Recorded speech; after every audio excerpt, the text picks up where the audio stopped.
us see motion of charged particle in uniform magnetic field. You can represent uniform magnetic field in different ways. This is uniform magnetic field. Here this is magnetic field line parallel to each other. All are equidistant from each other and direction is same. Here this is also uniform magnetic field. This is below the plane. This is below the plane.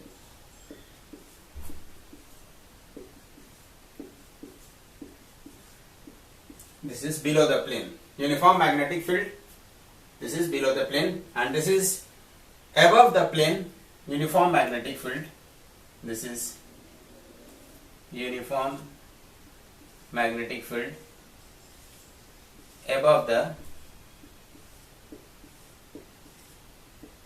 plane. This is above the plane. अब देखते हैं इसमें कि किसी charge particle को अगर project करते हैं at an angle theta with velocity v, what will happen?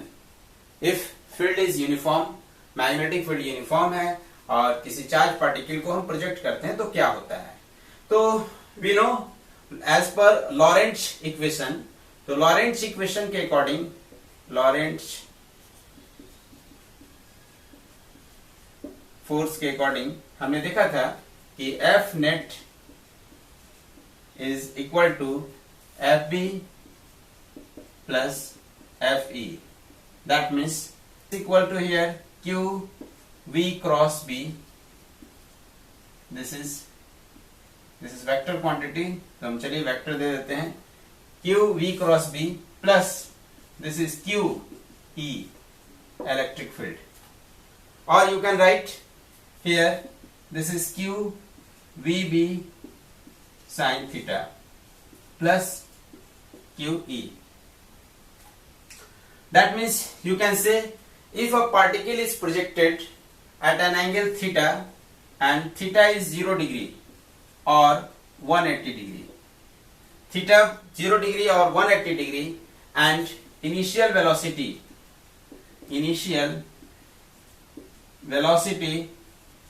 of charge particle is u, मान लिया u है, तो हमारे पास क्या होगा? FB will be 0. FB क्या होगा? QVB sin 0 भी 0 होता है and QVB sin 180 is also 0. ये दोनों 0, that means FB will be 0. In that case there will be only electrostatic force and that force is QE. That means यहाँ पर बोल सकते हैं हम कि F is equal to QE. ये केवल इलेक्ट्रिक फोर्स काम करेगा और ये फोर्स है हमारा F equals to QE. Magnetic force जो होगा इस केस में 0 हो जाएगा. Now case 2. If charge particle is projected at an angle theta is 90 degree or pi by 2 radian. As the magnetic force on the particle is perpendicular to the velocity, मान लिया किसी particle को हम ऐसे अगर प्रोजेक्ट कर रहे हैं and this is below the plane, और ये तो दोनों आपस में क्या है, एक दूसरे के परपेंडिकुलर है कुछ इस तरह से. ये कुछ इस तरह से. This is magnetic field, this is velocity. That means V is perpendicular to B. That means FB कितना हो गया आपके पास? तो this is FB is Q V cross B. V cross B, that means VB sin theta, and sin theta sin 90 is 1, that means this is QVB. In that case you can write, or you can say, as the magnetic force on the particle is perpendicular to the velocity, it does not do any work on the particle. Particle पे कोई work नहीं हो रहा है. Hence the kinetic energy or the speed of particle does not change. That means speed of particle do not change. Speed of particle and kinetic energy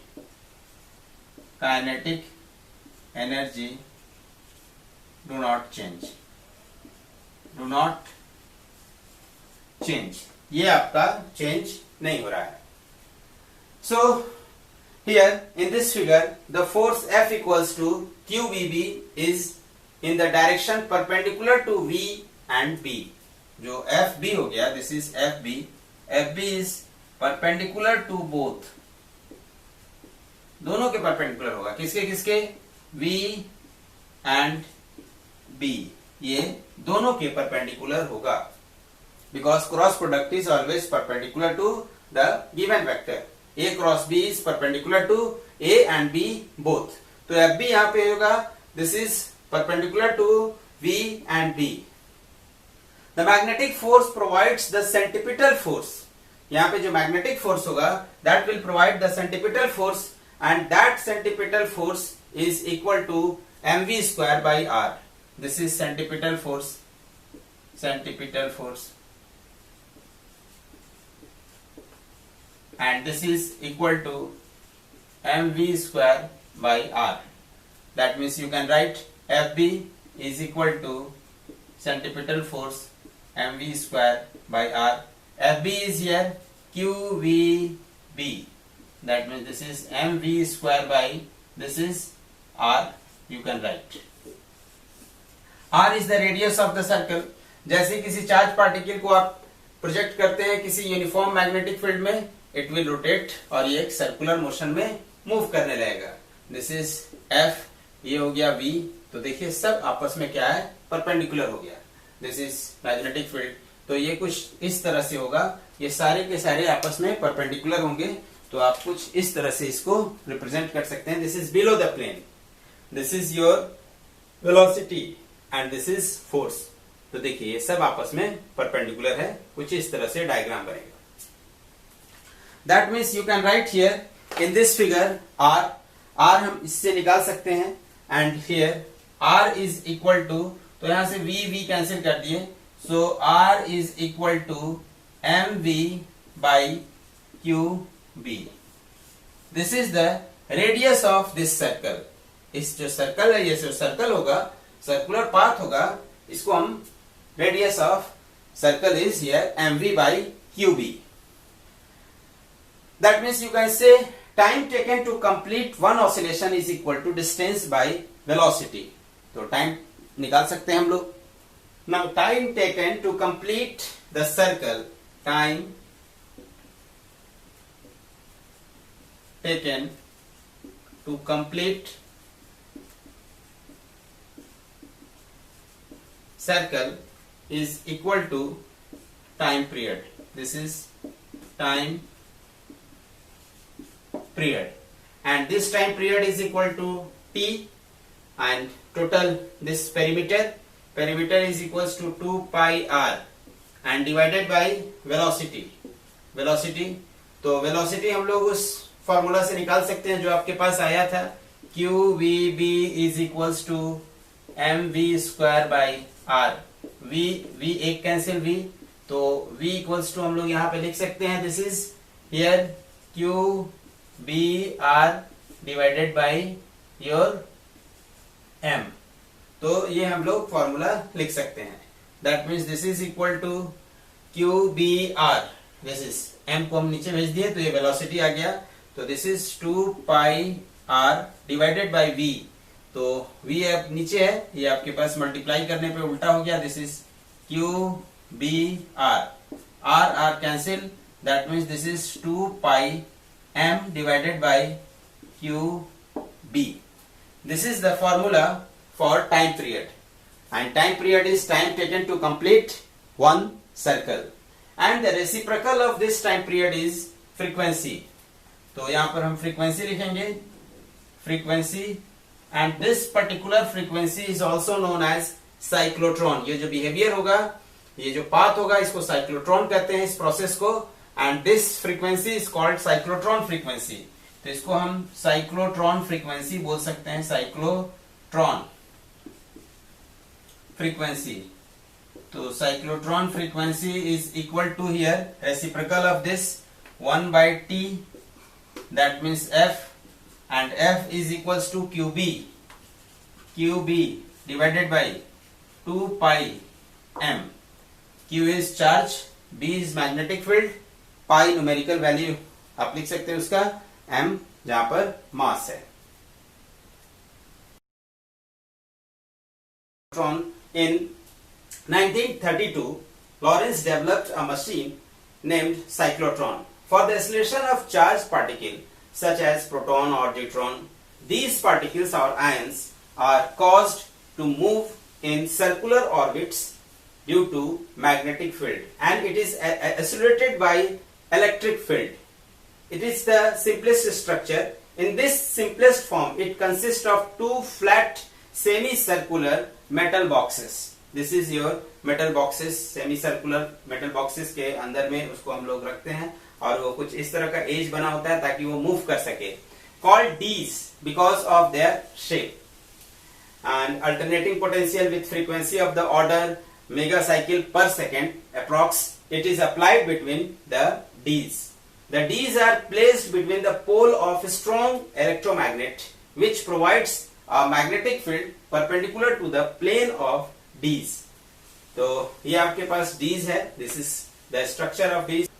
Always remember these following points related to cyclotron. Always remember. The cyclotron is used to bombard nuclei with energetic particles and study the resulting nuclear reactions. It is also used in hospital to produce radioactive substances which can be used in diagnosis and treatment. Cyclotron is suitable only accelerating heavy particles like proton, deuteron, alpha particle, etc. Always remember, electron cannot be accelerated by the cyclotron. The uncharged particle cannot be accelerated by cyclotron. Now, motion of charged particle in uniform magnetic field. If a particle, let this is uniform magnetic field. This is uniform magnetic field, and charged particle is projected with velocity v at an angle theta. Let this is theta, and this theta is not equal to 90 degree, not equal to 0 degree, not equal to 180 degree, because these all are special case. And we have already discussed the special case individually.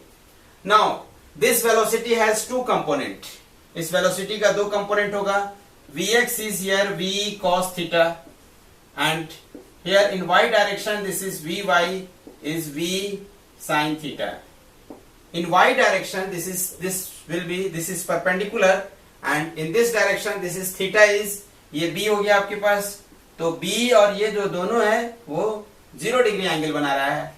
तो 0 degree के लिए हम क्या लिखेंगे here, F net is equal to हमारे पास क्या है, FB plus FE. तो FB हमारे पास क्या है, VB sin theta. This is, and this is QE. तो ये हमारे पास क्या है, हॉरिजॉन्टल कंपोनेंट जो होगा, for horizontal component magnetic field will be 0. तो मैग्नेटिक फील्ड 0 होगा, केवल यही कंपोनेंट आपके पास काम करेगा. तो हॉरिजॉन्टल के लिए ओनली QE. तो QE केवल इसको क्या करेगा, हॉरिजॉन्टल मोशन देगा, हॉरिजॉन्टल डायरेक्शन में इसके स्पीड को ये आपका इनहांस करेगा. इन y डायरेक्शन का जो कंपोनेंट है that is responsible for FB.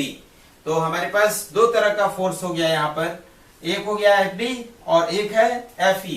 FB is perpendicular and FE is in horizontal direction.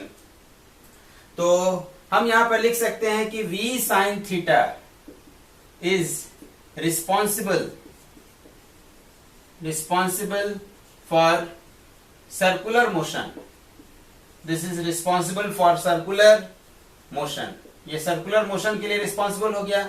And V cos theta is responsible for straight line motion, and the combined effect of circular and straight line motion is helical motion. This is helical motion. This is called helical motion. तो helical motion को हम कुछ इस तरह से represent कर सकते हैं कि मान लिया ये आपका सर्कल में भी मूव कर रहा है एंड ये लीनियर भी मूव कर रहा है, आगे भी मूव कर रहा है, जिसको हम अगर मैकेनिक्स के लैंग्वेज में समझे तो हम इसको कंपेयर कर सकते हैं, not exactly same, rolling motion की तरह ये जो है आपका सिमिलर है। ये देखिए पार्टिकल जो है कुछ इस तरह से मूव करेगा और इस डायरेक्शन में ये आगे बढ़ते चला जाएगा। There are 4 different ways to find the direction of magnetic field. First one is Maxwell cork screw rule. Second, right hand thumb rule. Third, right hand thumb rule of circular current. And fourth, right hand palm rule. Right hand palm rule, this is different form of Biot-Savart's law. This is here vector form, and here this is in terms of current density, and here this is in terms of charge and velocity. You can express Biot-Savart's law as dB vector mu naught by 4 pi I dl cross r, जिसको हमने पहले भी देख चुका है। तो ये हमारे पास यहाँ पे देखिए आर स्क्वायर, यहाँ यूनिट वेक्टर है, this is the sign of unit vector. अगर यूनिट वेक्टर नहीं देंगे हम तो दिस इज, यहाँ पर आपको आर क्यूब लिखना होगा, this is here mu naught by 4 pi I dl cross vector divided by R cube. The direction of dB is perpendicular to both dl and R. Dl और R के cross product का क्या होगा, ये perpendicular होगा। In terms of current and density, here current density को हम J से रिप्रेजेंट करते हैं, this is I by A। यहाँ पर अगर हम DL से मल्टीप्लाई कर देते हैं ऊपर नीचे तो you will get I DL divided by area into length is your volume. तो हम यहाँ पर dV को वॉल्यूम एलिमेंट लिख सकते हैं, that means dB, that means magnetic field due to current carrying wire is equal to mu naught by 4 pi J क्रॉस R dV divided by R cube. This is in terms of current density. यानी Biot Savart's law को हम इस 3 form में represent कर सकते हैं। Third form is dB mu naught by 4 pi Q V cross R by R cube. और I dl हमारे पास करंट एलिमेंट है, I को हम Q बाई T लिख सकते हैं, चार्ज बाई टाइम dt। इस dt को Q को बाहर करके हम dl dt भी लिख सकते हैं, dl dt इज वेलोसिटी, तो Q इंटू V भी लिख सकते हैं, dl dt भी लिख सकते हैं। और इस I dl को हम Q dl dt और यहाँ पर Q बाहर करके dl dt को V में भी कन्वर्ट कर सकते हैं। तो that means you can write Biot-Savart's law in different form.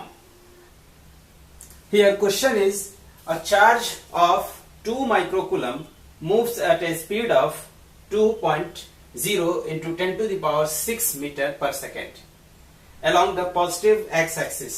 That means let this is your coordinate system, this is x-axis, and a charge having magnitude 2 microcoulomb moves at a speed of 2 into 10 to the power 6 meter per second along the positive x-axis. A magnetic field B of strength 2J plus 0.4 K exists in space. Find the magnetic force acting on the charge.